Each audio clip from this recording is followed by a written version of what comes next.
Hello everyone, শুভ দুপুর। এই যে দেখো একটা ফুল কেমন লাগছে, এত ভালো লাগছে ফুলটা, পিঙ্ক কালারের ফুলটা।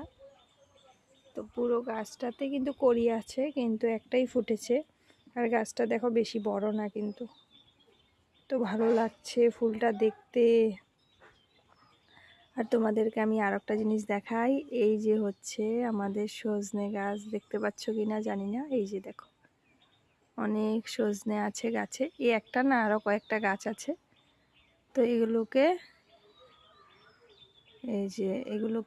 রাখবে আর কি কয়েকদিন, একটু বড় হলে তারপরে পারবে। কেননা সামনে তো সংক্রান্তি আসছে, চৈত্র সংক্রান্তিতে লাগে সজনে। তো এখানে একটা গাছ, আরও অনেকগুলো আছে। আর এই ফুলটা দেখো কি ভালো লাগছে দেখতে, আমি ভাবছি তোমাদেরকে একটুখানি দেখিয়ে দিই। আর এই হচ্ছে পেঁপে গাছ। পেঁপে গাছে পেঁপে এমন একটা নেই, কয়েকটা আছে মাত্র। তো কেমন লাগছে অবশ্যই কমেন্ট করে জানিও। টাটা।